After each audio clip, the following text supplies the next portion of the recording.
Hello and welcome to my channel. It is that time again already where I go through my monthly TBR. So this is my June TBR. I have mentioned it previously, but I only do a set TBR for my physical books. Anything I read on my Kindle, if it's not on like an ER, I will just mood read from there and don't tend to set any particular parameters. These are just the books that I will be reading physically. So I do have them here.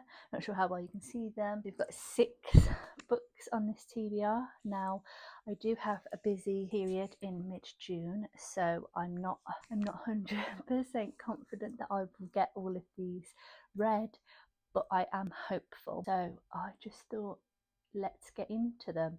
They are in no particular order. They're all a little bit different.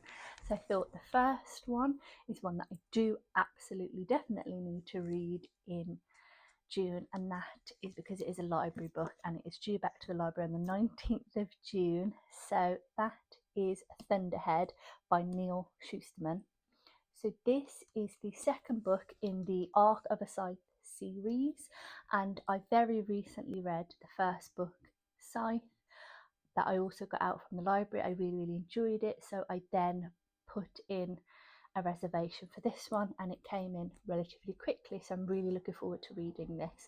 So this is following on from the first book. It says that it's been a year, so it's a year after the first book, which is about the world has evolved to the point where people no longer die naturally. So to help with overpopulation, there are scythes that come in and they glean you, and that is the only way you can die. So you are supposed to, it's supposed to be completely random how you are selected to be gleaned, and there are 2 main characters in the first book, Citra and Rowan, and they are training to become apprentice scythes, and they will then obviously become scythes and then decide to glean people. But during that book, it's very obvious that there is corruption within the organisation,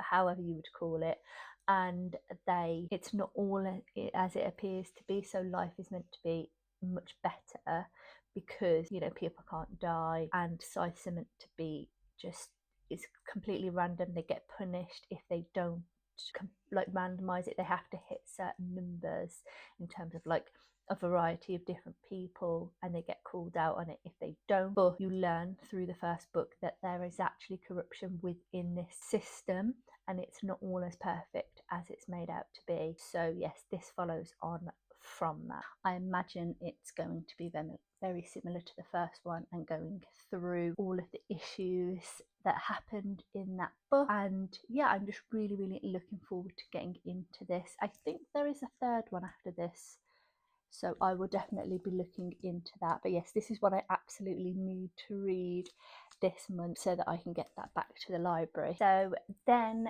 moving on, the next book. So this is a very anticipated read for me, and I'm actually a little bit scared.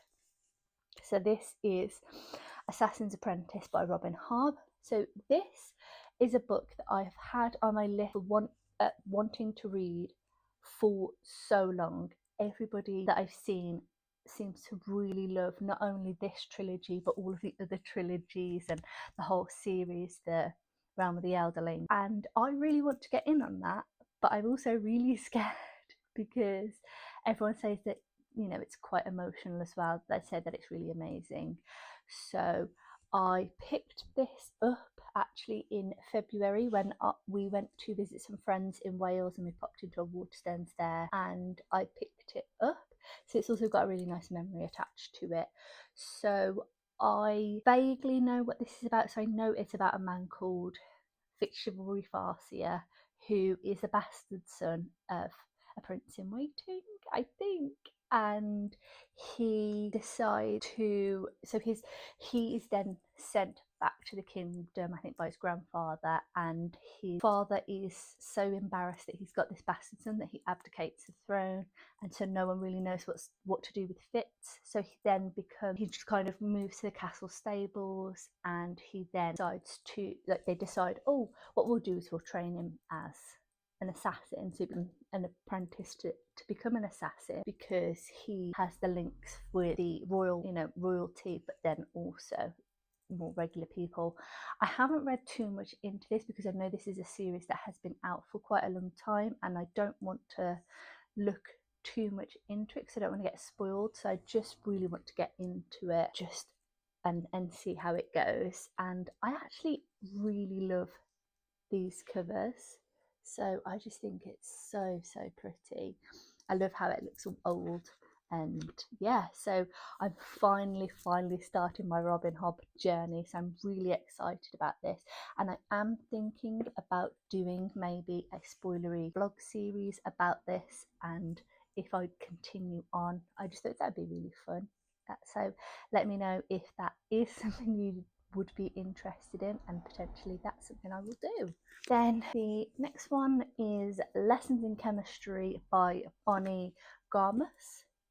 Now, this was given to me by a friend. She had a whole bag of books that she was unhauling when she moved, and this was in there.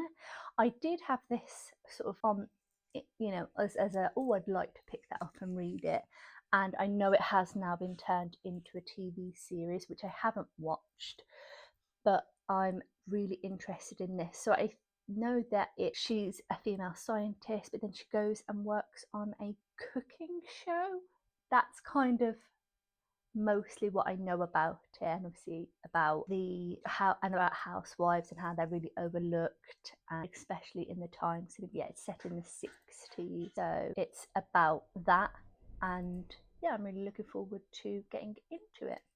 But yeah, I think this is just a really cool cover as well. I just think that's really cool. So yeah, thank you to my friend for letting me have this. I thought it was probably good to get a couple of the series that I have physically, get reading through them. So I have put Lost and Lassoed by Lyla on the list, and also because it's getting warmer, it's getting sunny, and I think that's when I prefer to read my romance books. Like, I read them all year round, but I just think it's something about reading a romance book when it's sunny, possibly going out, having a picnic and reading my book. So yes, this is the third book in the Rebel Blue Ranch series.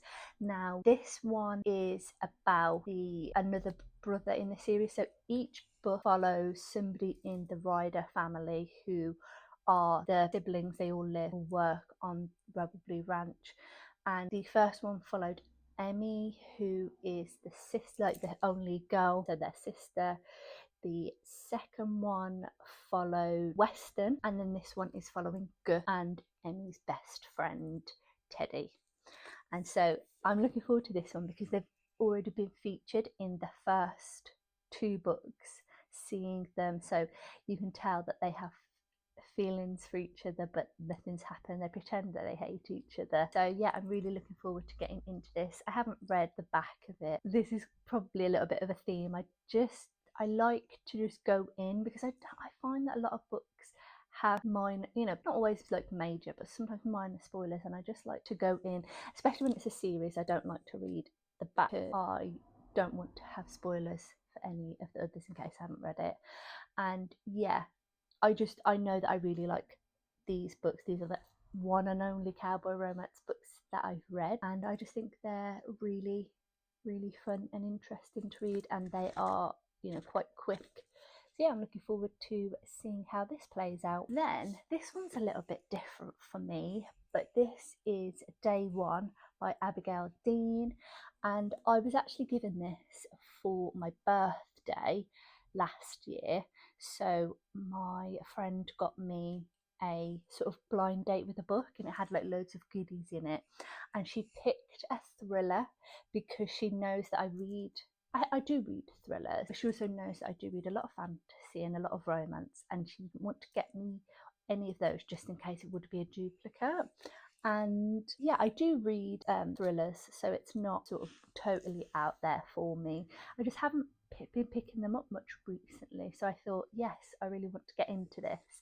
And since it's almost coming up to my birthday, I was like, maybe I should read this since it was a gift from last year. Yeah, this one is that there's been some kind of murder, I think, I'm assuming, because it's a thriller, and there are different versions of what happened on that day, and it looks like there's 3 different versions, and it's just trying to connect what really happened and how those things can a change, and it just sounds really interesting. So yeah, like the back of it says what really happened on day 1. Everyone has their own version of what the school faced that day, and then it's got the 3 different perspectives, and it's like they all want the truth, but who's ready to face it? So that just sounds really intriguing. And yeah, I just think I'm ready to get back into some thrillers, get myself into something like this. And yeah, it's got a nice memory to it because, as I said, it was a present and I had some nice goodies with this. So yeah, it's really interesting.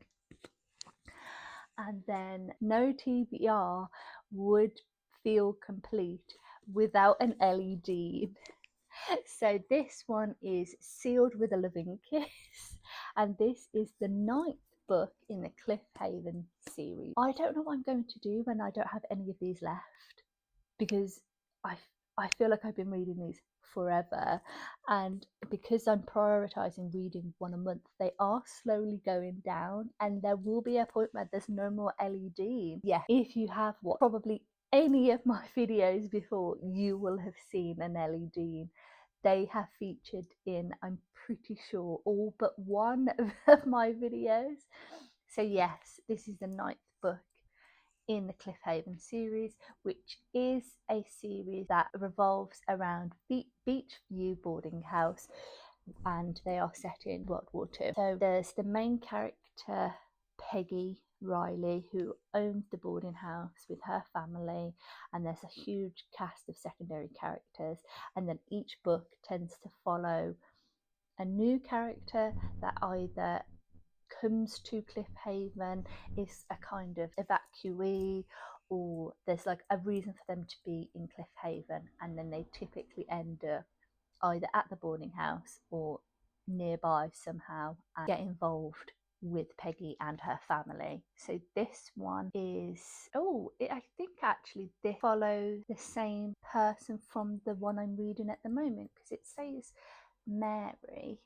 So actually, I don't want to read the back of this because I don't want any spoilers for the book I'm reading. So that's new to me, because typically every book has been a different person, but this one looks like it's still following Mary, who is the character from the book I'm reading at the moment. So in the book I'm reading at the moment, her parents unfortunately die in a bomb raid, and she then finds out that her father has been keeping a secret, and that then takes her to Beachview and to Cliffhaven to understand what it is. And then this seems to be a continuation of her finding out about that. So that's actually really interesting. I'm intrigued to read about that, because that's different. None of the other ones that I've read have followed the same character as the primary character. Like, all of them do feature other people who have been at the house, and characters that have sort of moved on in their lives but are still around. So yeah, I'm actually quite intrigued by this, and it is the 9th book in the series. So I've read quite a few of them already, and I've still got a fair few to go. I think I've got maybe 10 to go still, so they will be featured for a while. But yes, I'm looking forward to getting into this. So if I just quickly grab all of these, let me try and stack them. This is my June TBR, and yeah, it's not as bad as I thought it was. It's not as bad as it could be. we'll see how it goes. Obviously, I definitely need to read Thunderhead. I really, really want to start Assassin's Apprentice, although I am a bit worried that if I then end up loving it, it is a very, very long series. And yeah, I think it's a good variety of books. I'm not going to punish myself too harshly if I don't get through them all, just because I know I've got a busy few days in mid-June. But I'm pretty happy with this. So are there any books on this TBR that you think I should read first? Obviously ignoring Thunderhead, because that will be the first one, but any of the ones that you think I should read directly after that? And have you any of these? What are your thoughts on any of these books? Just, yeah, let me know. Leave me a comment down below. Let me know what you're planning to read in June. So yeah, thank you so much for watching.